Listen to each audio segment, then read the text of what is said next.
Alors, l'augmentation des inégalités de revenus et aussi de patrimoine, qui en est largement la conséquence, préoccupe les économistes depuis maintenant une bonne vingtaine d'années.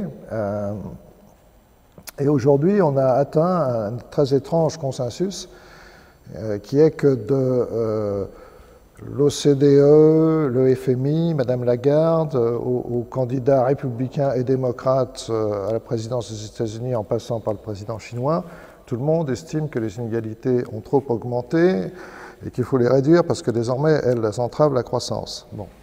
Mais derrière ce consensus de façade, il y a toujours des débats non tranchés sur l'origine même des inégalités. Très schématiquement, il y a trois grandes causes qui ont été identifiées. La globalisation elle-même, qui met en concurrence des emplois que moi j'appelle des emplois nomades dans tous les territoires et qui donc crée une compétition extrêmement vive qui tente à réduire les salaires. Tout en même temps que ça permet à certains d'avoir au contraire, avec des compétences très spécifiques, des salaires qui explosent parce qu'ils ont des compétences qui sont globalisées. Et puis, il y a le progrès technique lui-même, qui pour certains est exogène. On ne sait pas trop d'où il vient, mais enfin, il a pour effet, par exemple, de laminer les classes moyennes. C'est-à-dire qu'on voit qu'aujourd'hui, les tâches qui sont robotisées sont des tâches qui sont des tâches de moyenne qualification et qu'au contraire, des tâches très manuelles qu'on aurait qualifiées à tort de peu qualifiées auparavant, comme s'occuper des personnes âgées, elles ne sont pas robotisables. Donc il y a une évolution des emplois qui viendrait du progrès technique lui-même.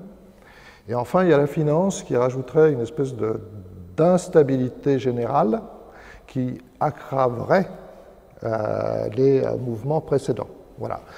Voilà donc les trois grandes causes qui expliquent l'aggravation des inégalités, mais remarquons d'abord qu'il s'agit là des inégalités à l'intérieur des territoires, mais il ne faut quand même pas oublier que les inégalités entre territoires, le phénomène d'émergence des pays émergents, fait que les inégalités entre territoires se réduisent.